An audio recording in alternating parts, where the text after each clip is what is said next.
Welcome back, my name is Carrie, and today I'm going to show you an off-grid prefab home that's available now. There are currently a lot of prefab homes available to choose from, but if you're looking for something truly off-grid, the choices dwindle down to only a handful of potential options. Sure, you can slap a solar panel on just about anything, but there is more to it than that. I'm seeing more frequent comments from people who want to cut the cord and have something that isn't drawing anything from the grid. The good news is there are companies delivering just that. Full disclosure, I am currently fully on the grid. Couldn't be more on it if I tried, but that doesn't mean I don't swoon at the idea of not sending any cake to the utility companies. Here's the thing, there are more benefits than I'd bothered to realize with off-grid units, and it's been a treat to learn a bit more about it. The company I'm talking about is called Steel & Spark, with their fully off-grid prefab homes that you can buy right now. What I'm going to do is tell you a bit about the company, check out their models, and get into their pricing.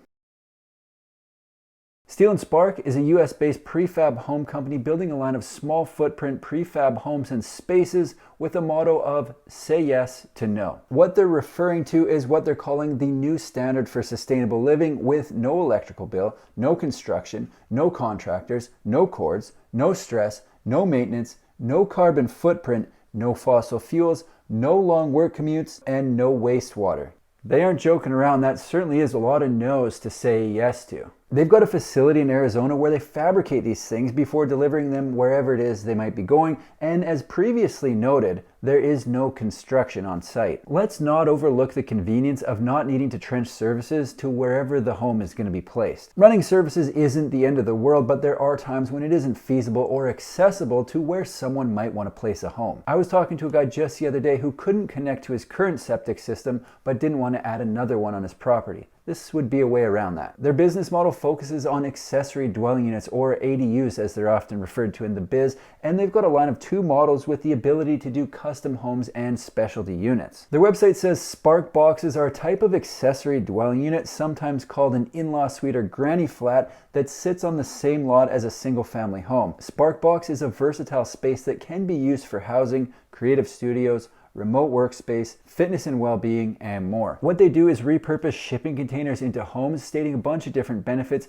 mainly the strength of Corten steel. They say our team has been working with shipping containers since 2016. Corten steel, one of the strongest materials available, is weather resistant, durable, and will not rust through. Over time, the containers will develop a natural patina, so eventually they are going to get a bit of a weathered look. Not sure when, but if I knew that going in and understood that the weathered steel looks cool in the right environment, then everything is copacetic. Sparkbox is engineered, designed, and built by award-winning architects, and apparently these folks have more experience building container designs than anyone else in the country, which is a pretty big flex if you ask me. It's kind of like when I take out my Rookie of the Year volleyball mug when I'm having a beer with my pals. Take a seat, fellas, I've got a bit of hardware.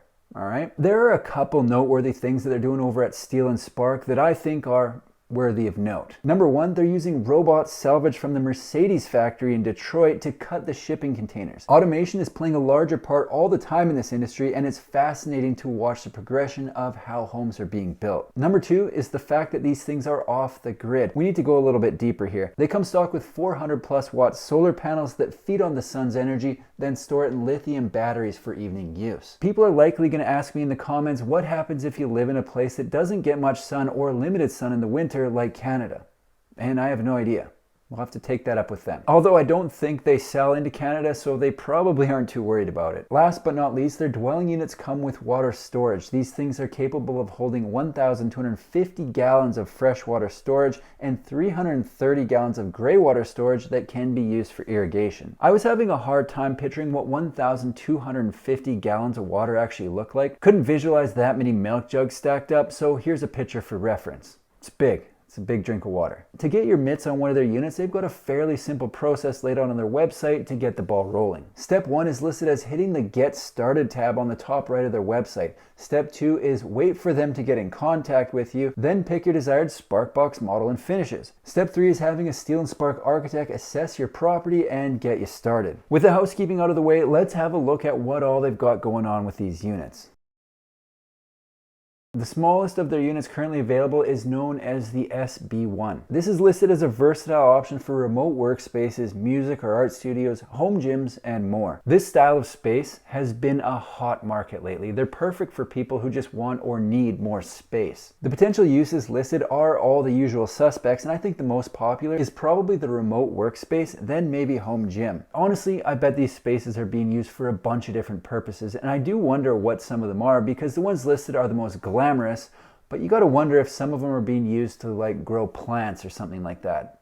The dimensions of the SB1 are 8 feet wide by 20 feet long for a total footprint of 160 square feet. One thing they have included that you don't see every day is built-in cabinetry with what's listed in the specs as a beverage fridge, aka beer fridge. This is actually perfect. I can put my prized volleyball mug in a cabinet right by the fridge, so it's ready when I want to flex on someone. Stupid. It comes with 400-watt solar panels, epoxied wood floors, LED lights, wood wall panels, a floor-to-ceiling window, and a concealed mini split for heating and cooling. This sucker is well appointed, and I would gladly use it for a YouTube studio / hangout, you know, whatever the adult version of a tree fort is. If you're looking for something that can be lived in full time, which I think a lot of people are, we jump up to the SB2. The description says the SB2's spacious open floor plan encourages owners the flexibility to create their own space. Housing a full bathroom, wardrobe, and kitchenette, SB2 provides a cozy living space by day and a peaceful sleeping space by night. What we're looking at here is a studio that's 2 containers wide. The home has a gross area of 410 square feet, but a portion of that is dedicated to the water filtration and storage systems, as well as the battery storage area that are both accessed from the outside.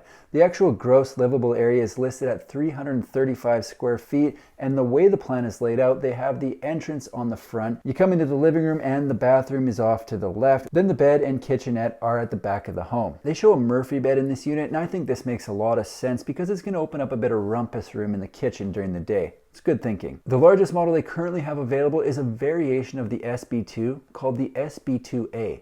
The A stands for accessible. I get quite a few comments from people looking for accessible options or modifications that can be made for wheelchairs. Steel & Spark has a layout for that purpose. It's a bigger space with 450 square feet of gross area and 363 square feet of gross livable area. Both SB2s come with 410 watt solar panels and a hot rolled steel sliding glass door. All in all, I think they've got a pretty slick look. Before I wrap this thing up, I am going to check out their pricing, but keep in mind prices can and usually do change, but will be accurate at the time of recording this video. They've got a map showing delivery charges depending on distance, which is pretty handy for people based in and around Phoenix, but if you're outside one of the 3 circles, you have to contact them to get an estimate for delivery. For pricing, the SB1 has a base price of $81,000, the SB2 has a base price of $218,000, and the SB2A has a base price of $260,000. They've set up an innovative off-grid housing solution called Sparkbox Park on a city lot in downtown Phoenix that is open to the public for viewing until May 31st. If you want to see one of these things in person, that's one way you can do it. Steel & Spark is an Arizona-based prefab home company building ADUs out of shipping containers. They're designed and built to be lived in completely off-grid with solar panels, water storage, and incinerating toilets. I've been lurking on the Steel & Spark Instagram account for a while now, and they've got a lot of interesting stuff going on. The ADU market is smoking right now, and I really do enjoy seeing the options available. There are a few companies set up in Arizona getting a lot of attention lately, so I'll be following along with what they're up to and posting updates right here on my YouTube channel. That's all I've got for today. If you like manufactured home videos, make sure to subscribe to my channel because I've got new ones coming out every single week. Thanks for watching. See you in the next one.